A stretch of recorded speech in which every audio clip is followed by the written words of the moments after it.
I hope what I shared with you helps you feel a little bit more positive about the fact that you can make a competitive-esque deck.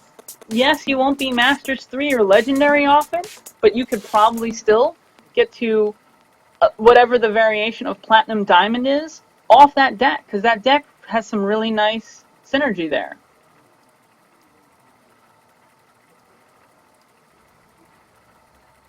Actually, I'll tell you, there's a game that exists right now called Duel of Champions, Might and Magic. I was playing that on average 2 hours a night. My magic will tear you No. apart.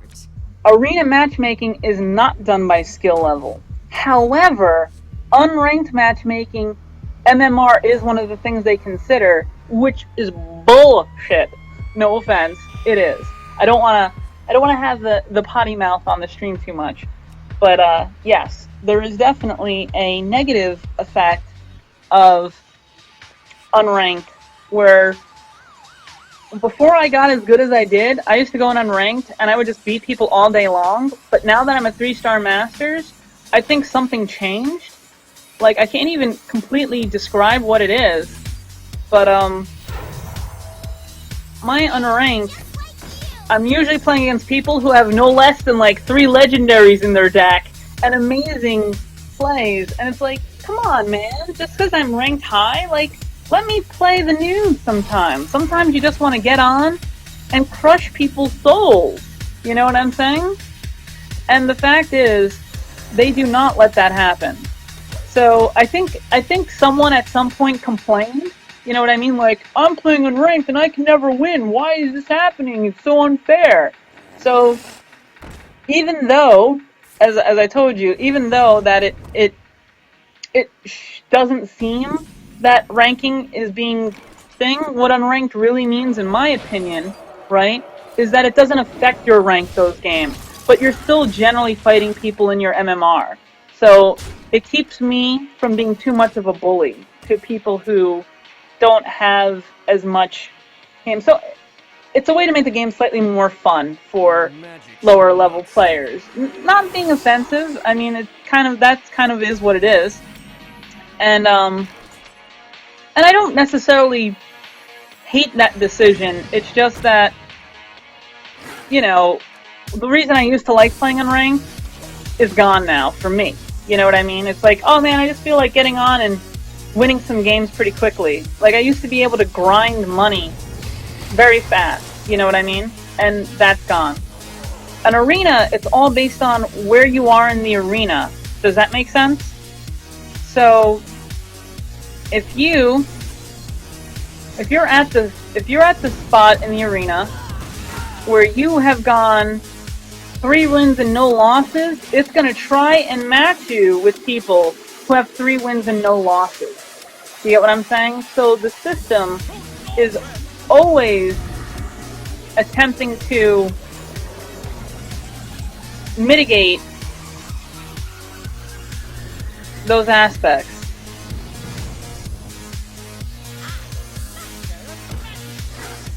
So so let's say you have 0 wins and 2 losses, you're generally going to play against people with 0 wins and 2 losses. And because there's usually always someone playing, that's, wow, man. This guy is going so aggressive here. I did not expect this. Mages generally do not play aggressive like this.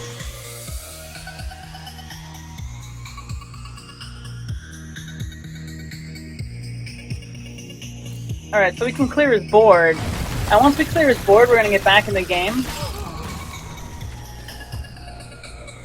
So please ask more questions. And I'll be glad to talk. And in terms of watching vid streams, that is part of what I did.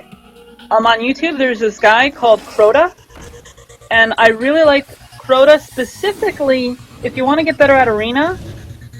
His videos that, especially the beginning of the video, if you don't even want to watch the Arena, but where he talks about why he chose some of the things he chose and what was going into his decision making, I found that actually pretty good. You need to go 3 and 3. That's just straight up. No lie, no bullshit. This is me telling you the truth. If they tell you otherwise in the random generator, you need to go 3 and 3. And even 3 and 3, it's iffy. 4 and 3 is where you're pretty much always going to start coming out ahead, if that makes sense. And here's why. So, let's do some math, shall we? You automatically, when you play the arena, you automatically get a pack, no matter what, for having played the arena. And we're losing this game pretty hardcore.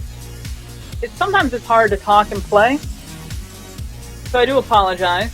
I'd like to put on a slightly better show, but you're asking me some questions, so I'm thinking, and that's always hard to do and play and be competitive. Anyway, so my mind is back on track now for you. Thank you, Gravity. And we lose to a Pyroblast. Well, that was coming. Alright, so how many wins do you need? Anytime you enter the arena, you automatically get a pack. And packs are worth 100 gold, right? So what you really need to earn back is the investment of 50 gold, because an arena run is 150, right? Now, if you don't win at least 3, you might not get any gold. You just get dust. And dust helps you. I'm actually going to go to unranked now, even though, as I said before, they're not usually that much worse. But at least there's a chance I might not be playing 3-star Masters, so I can actually bullshit a little bit more for you guys. So yeah. So when you're in the arena, right, and you go under 3, you might get like 10 gold, and then dust for your other thing. Well, the dust probably equates to like the equivalent of maybe 2 disenchanted cards or 1 disenchanted card. So if you put that in perspective, for 2 and 3, for going 2 and 3, you might get like 120 worth of gold out of it. Make sense? And that's generally crappy. You know, you need more than that in order to really be efficient, right? But once you get to like 3 and 3, then you're definitely going to get gold. And I've usually found the gold is like 15, 20, right? So you get your pack and you get 20 gold immediately. So if you do the math, you're at 120, right? So in the other 3 quote-unquote prizes, you just need to at that point make 30 gold. And I feel the dust or other gold that they give you usually makes it up.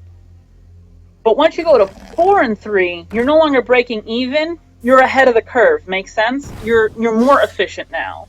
You're beating it.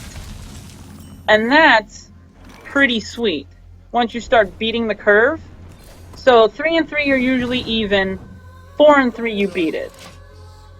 And I mean, I generally go between 4 and 3 and 6 and 3.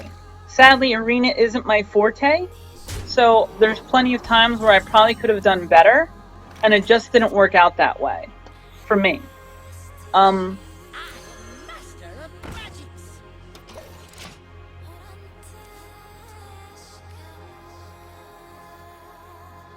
So, Azura, any more questions from you? My shield for Argus.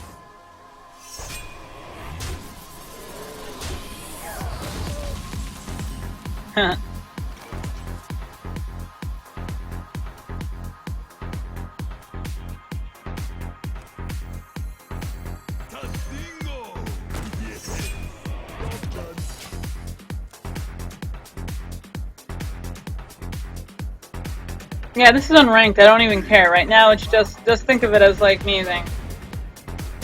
No, it's fine, Gravity. Like, this is unranked. It doesn't matter if I win or lose. Like, now at all. Now I'm just kind of, like, messing around, having fun. This isn't, like, competitive at all. I don't take this serious at all. So please, just ask your questions now. That's why I switched to unranked. This is me just messing around, having a good time now. You know what I mean? This isn't serious.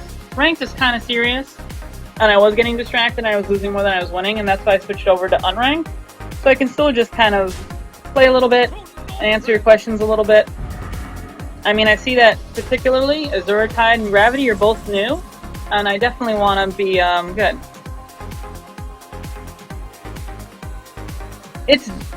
There's definitely a benefit to it. Me personally, I did not get as good as I eventually became.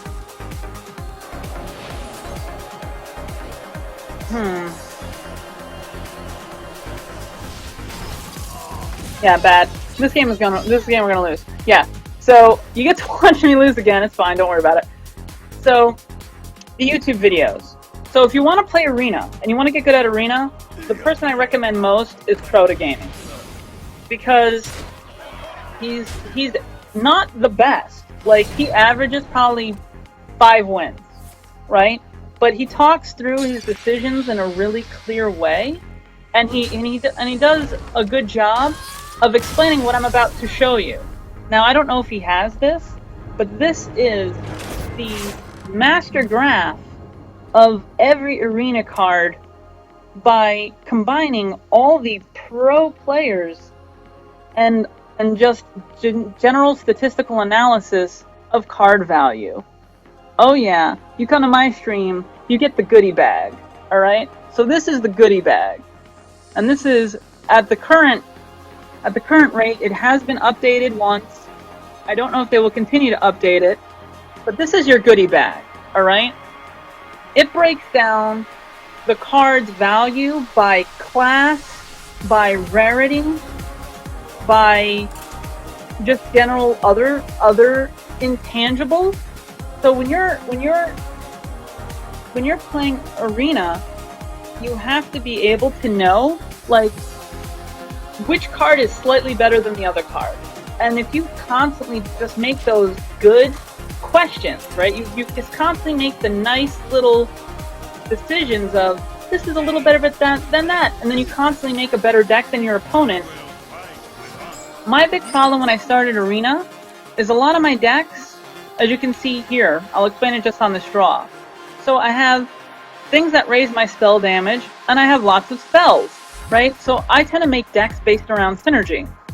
Synergy doesn't work at all in the Arena. Why? Because you can't guarantee you're going to get spell damage and spells. You don't know what you're going to get. So when you play in the Arena, you have to play a completely different way. You just have to pick cards based on their innate value alone.